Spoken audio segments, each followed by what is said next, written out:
ఆంధ్రప్రదేశ్లో 3 ఎమ్మెల్సీ స్థానాలకు counting start అయింది. ఒక టీచర్ ఎమ్మెల్సీ, 2 గ్రాడ్యుయేట్ ఎమ్మెల్సీ స్థానాలకు 70 మంది పోటీ పడుతున్నారు. ఉమ్మడి ఉత్తరాంధ్ర జిల్లాల టీచర్ ఎమ్మెల్సీ, ఉమ్మడి ఉభయ గోదావరి, ఉమ్మడి కృష్ణా గుంటూరు జిల్లాల పట్టభద్రుల స్థానాలకు కౌంటింగ్ జరుగుతోంది. విశాఖపట్నం, ఏలూరు, గుంటూరులో కౌంటింగ్ యంత్రాలు ఏర్పాటు చేశారు. ఉమ్మడి ఉభయ గోదావరి జిల్లాల గ్రాడ్యుయేట్ ఎమ్మెల్సీ ఓట్ల లెక్కింపు ఏలూరులోని సిఆర్ రెడ్డి ఇంజనీరింగ్ కాలేజీలో జరుగుతోంది. 3 షిఫ్టుల్లో 700 మంది సిబ్బందితో ఓట్ల లెక్కింపు ప్రారంభించారు. 28 టేబుల్స్ ద్వారా 2,18,902 ఓట్లను లెక్కించనున్నారు. ఇక్కడ 17 రౌండ్లలో ఫలితం తేలనుంది.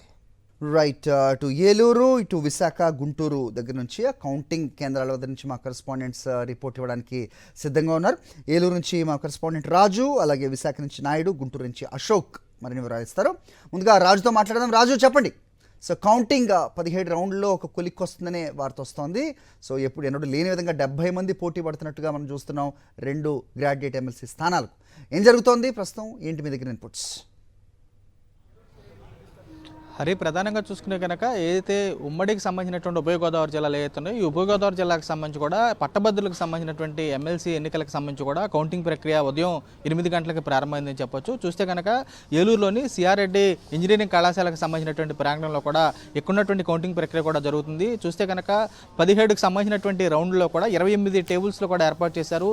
ఇప్పటికే కూడా కౌంటింగ్ సిబ్బంది కూడా లోనికి వెళ్ళి లెక్కింపు కూడా ప్రారంభించారని చెప్పొచ్చు. ఉదయం 8 గంటల ప్రాంతంలో కూడా స్ట్రాంగ్ రూమ్లకు సంబంధించినటువంటి ఓపెన్ చేసినటువంటి అధికారులు కూడా స్ట్రాంగ్ రూమ్ నుంచి బ్యాలెట్ బాక్సులు కూడా కౌంటింగ్ కేంద్రాలకు తీసుకెళ్లారు. కౌంటింగ్ కేంద్రాల వద్ద కూడా చూసి కనుక ఇప్పటికే చూసుకునే కానీ అక్కడ ఉన్నటువంటి పోలింగ్ సిబ్బంది, కౌంటింగ్ సిబ్బంది కానీ, మరేపు రోల్ ఇన్ఛార్జీలు కానీ, మరేపు మైక్రో అబ్జర్వర్లు కానీ వీరందరితో కూడా ఇప్పటికే అక్కడ ఉన్నటువంటి ఏదైతే పోస్టల్ బ్యాలెట్లో ఉన్నటువంటి ఓట్లన్నీ కూడా లెక్కిపిస్తున్నారు, ప్రత్యేకంగా లెక్కిస్తున్నారని చెప్పొచ్చు. ప్రధానంగా చూసి కనుక బరిలో చూసుకుంటే ప్రధాన 35 మంది అభ్యర్థులు కూడా ఇక్కడ ఉన్నటువంటి ఎమ్మెల్సీకి సంబంధించిన బరిలో ఉన్నారు. 700 మంది సిబ్బంది కూడా చూస్తే కనుక ఈ రోజు కూడా మరేపు ఈవినింగ్ సంబంధించి కూడా తొలి ఫలితం కూడా అంటే మొదటి రౌండ్కి సంబంధించినటువంటి కౌంటింగ్ ఫలితాలు కూడా వెలువడే అవకాశాలు ఉంటాయి. ఎందుకంటే మిగతా ఎన్నికలకు సంబంధించి కూడా మరేపు ఎమ్మెల్సీ ఎన్నికలు, పట్టభద్రుల ఎమ్మెల్సీ ఎన్నికలకు సంబంధించి కూడా ఏదైతే 6 జిల్లాలకు సంబంధించి కూడా ఉంటాం, ఏదైతే అంబేద్కర్ కోనసీమ జిల్లా కానీ, కాకినాడకు సంబంధించి కానీ, మరేపు తూర్పుగోదావరి జిల్లా కానీ, ఇటు పశ్చిమ గోదావరి, ఏలూరు జిల్లా ఓవరాల్గా చూసుకున్నాక 6 జిల్లాలకు సంబంధించినటువంటి ఎన్నికలు కావడంతో చూస్తే 69.05 వరకు కూడా పోలింగ్ కూడా నమోదైంది. ఇక్కడ ఉన్నటువంటి కౌంటింగ్కి సంబంధించి కూడా 2 రోజులు కూడా సమయం పట్టే అవకాశం ఉంది. పూర్తి స్థాయిలో కూడా ఎవరైతే అభ్యర్థులు ఉన్నారో ఉన్నటువంటి అభ్యర్థులకు సంబంధించి కూడా ఏదైతే 17 రౌండ్లో కూడా తుది ఫలితం కూడా వెలువడే అవకాశాలు ఉంటాయి. ఇక్కడ ఉన్నటువంటి అధికార యంత్రాంగాన్ని వీరు కానీ ఎటువంటి అవాంఛనీయ సంఘటనలు జరగకుండా కూడా కౌంటింగ్కి సంబంధించినటువంటి పటిష్టమైనటువంటి ఏర్పాట్లు కూడా చేశారు. చూస్తే కనుక పోలైన ఓట్లు చూసుకున్నాక 2 లక్షల పైగా ఉన్నాయి. 3 లక్షల ఓట్లకు సంబంధించి ఉండగా 2 లక్షల పైచిలకు ఓట్లు కూడా పోలవడంతో కూడా ఈ కౌంటింగ్కి సంబంధించి కూడా 2 రోజుల సమయం పట్టే అవకాశం అయితే స్పష్టంగా కనపడుతుంది. Hari, over to studio. Okay Raju, so అటు విశాఖ వెళ్దాం. మా కరెస్పాండెంట్ నాయుడు కూడా అక్కడే ఉన్నారు.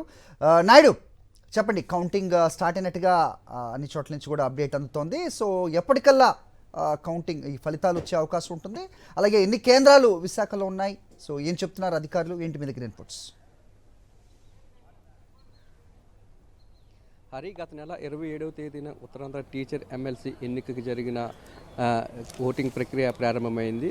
6:30 గంటలకు అభ్యర్థులు ఎవరైతే ఉన్నారో వారి సమక్షంలో స్ట్రాంగ్ రూములను తెరిచి అక్కడ ఉన్న 123 బ్యాలెట్ బాక్సులు టేబుల్ మీదకి తీసుకువచ్చారు. ఈ టేబుల్ మీద అందులో ఉన్న ఓట్లన్నింటినీ కూడా టేబుల్ మీద వేస్తున్నారు. వాటిని 25 కట్టలుగా కట్టిన తర్వాత ఓటింగ్ ప్రక్రియ ప్రారంభమవుతుంది. ఇదంతా జరగడానికి 12 గంటల సమయం పడుతుంది. 12 గంటల తర్వాత ఓట్ల లెక్కింపు ప్రక్రియ ప్రారంభమయ్యే అవకాశం అయితే మనకి కనిపిస్తుంది.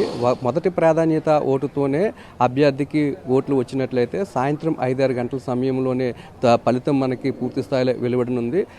అభ్యర్థికి ఎవరికి కూడా 50% మించి ఓట్లు రాలేనట్లయితే వెలివేషన్ రౌండ్కి వెళ్ళి వెలివేషన్లో తర్వాత మళ్ళీ ఓట్ల లెక్కింపు జరుగుతుంది. ఆ ఫలితం రావడానికి 9 నుంచి 10 గంటల రాత్రి 9 నుంచి 10 గంటల మధ్య వెలువడే అవకాశం ఉందని చెప్పి అధికారులు చెప్తున్నారు. ఇప్పటికే దీనికి సంబంధించిన అన్ని ఏర్పాట్లు కూడా పూర్తి చేశారు. ఈ ఎమ్మెల్సీ కౌంటింగ్కి సంబంధించి ఏయూ ఇంజనీరింగ్ కాలేజీలోని అన్ని ఏర్పాట్లు కూడా ఇప్పటికే అధికారులు పూర్తి చేశారు. ఇప్పటికే సిపి కూడా ఈ కౌంటింగ్ కేంద్రాన్ని సందర్శించారు. అభ్యర్థులంతా కూడా ఇక్కడికే ఉదయం 6 గంటలకే చేరుకున్నారు. మొత్తంగా 123 కేంద్రాలు ఏర్పాటు చేశారు. 10 మంది అభ్యర్థులు పోటీలో ఉన్నారు. ఉత్తరాంధ్ర 6 జిల్లాలకు సంబంధించి సుమారు 22,500 మంది టీచర్ ఓట్లు ఉండగా సుమారు 21,000 మంది తమ ఓటు హక్కును వినియోగించుకోనున్నారు. మొత్తంగా 10 మంది అభ్యర్థులు అయితే ఎవరికి వారి ధీమా మీద ఉన్నప్పటికీ కూడా ముఖ్యంగా 3 మధ్య పోటీ ఉందని చెప్పి ఇక్కడ ప్రచారం జరుగుతుంది. పీడీఎఫ్కి సంబంధించి ఏపీ పీడీఎఫ్కి సంబంధించి సూర్యనారాయణ రాజు కానీ లేదంటే గారి శ్రీనివాసరాయుడు కానీ విజయ గౌరి మధ్యనే ఈ పోటీ ఉంటుందని చెప్తున్నారు. అయితే ఈ ఉత్తరాంధ్ర టీచర్ ఎమ్మెల్సీకి సంబంధించి పూర్తి స్థాయి ఫలితం మనకి వెలువడాలంటే 5 తర్వాత వెలువడుతుందని చెప్పి ఇక్కడ ఉన్న అధికారులు అయితే మనకి చెప్తున్నారు. హరి. ఓకే నాయుడు, సో గుంటూరు వెళ్దాం. అటు ఉమ్మడి కృష్ణా గుంటూరు పట్టభద్రుల ఎన్నికల కౌంటింగ్ ఏసీ కాలేజ్లో ప్రారంభమైనట్టుగా తెలుస్తుంది. మా కరెస్పాండెంట్ అశోక్ కుమార్ మాట్లాడదాం. అశోక్ చెప్పండి. సో 3 షిఫ్ట్లో కౌంటింగ్ ఈ ప్రక్రియ నిర్వహిస్తున్నట్టుగా అప్డేట్ అందుతోంది. సో ఎప్పటికల్లా ఫలితాలు వస్తాయి? కొద్దిసేపటి క్రితమే ఉమ్మడి కృష్ణా గుంటూరు పట్టభద్రుల నియోజకవర్గానికి సంబంధించి ఎన్నికల కౌంటింగ్ ప్రక్రియ ప్రారంభమైంది. మొత్తం 25 మంది అభ్యర్థులు బరిలో ఉన్నారు. వాస్తవానికి ఈ నియోజకవర్గంలో 3,50,000కు పైగా ఓట్లు ఉన్నాయి. 3,47,116 ఓట్లు ఉన్నాయి. దీనికి కాను 2,41,501 ఓట్లు పోలైనాయి. దీనికి సంబంధించి కౌంటింగ్ ప్రక్రియ కొనసాగుతూ ఉంది. మొత్తం 28 టేబుల్స్ ఏర్పాటు చేశారు. 17 రౌండ్లు ఉంటాయని కూడా అధికారులు చెప్తున్నారు. మొదటగా ఏదైతే పోస్టల్ బ్యాలెట్ ఉందో ఆ పోస్టల్ బ్యాలెట్ లెక్కింపు కార్యక్రమం జరుగుతూ ఉంది. ఇప్పటికే పోస్టల్ బ్యాలెట్కి సంబంధించి ఓపెన్ చేశారు. అందులో కూడా కొన్ని చల్లని ఓట్లు కూడా రావడంతో అధికారులు ఆశ్చర్యం వ్యక్తం చేశారు. ఎందుకంటే పోస్టల్ బ్యాలెట్కి సంబంధించి ఉద్యోగస్తులు ఓటు వినియోగించుకుంటారు కాబట్టి అందులో కూడా చల్లని ఓట్లు రావడంతో అధికారులు ఆశ్చర్యం వ్యక్తం చేస్తున్నారు. ఇది అయిపోయిన తర్వాత ఏదైతే బ్యాలెట్ బాక్సులు ఉంటాయో ఆ బ్యాలెట్ బాక్సులకు సంబంధించి అందులో ఉన్న బ్యాలెట్ పేపర్లు ఏవైతే ఎన్ని ఓట్లు ఉన్నాయో ముందు కౌంట్ సరి చూసుకుంటారు. దాని తర్వాత డ్రమ్ములో పోస్తారు. పోసిన తర్వాత ఏదైతే వ్యాలిడ్ అయిన ఓట్లను ఒక పక్క గ్రేడింగ్ చేస్తారు. వ్యాలిడ్ కానీ ఒక పక్క గ్రేడింగ్ చేసిన తర్వాత 25 ఓట్లను కట్లగా ఏర్పాటు చేస్తారు. మొత్తం ఒక్కొక్క టేబుల్కు 1000 ఓట్లను కట్టలుగా కడతారు. 25 ఒక్కొక్క బండిల్కి 25 ఓట్లు ఉండేట్టుగా. అది కూడా అయిపోయిన తర్వాత ఈ ప్రాసెస్ మొత్తం పూర్తి అవ్వాలంటే సాయంత్రం దాదాపు 4 గంటలు పట్టే అవకాశం ఉందని అధికారులు చెబుతున్నారు. 4 గంటల తర్వాత ఈ ఏవైతే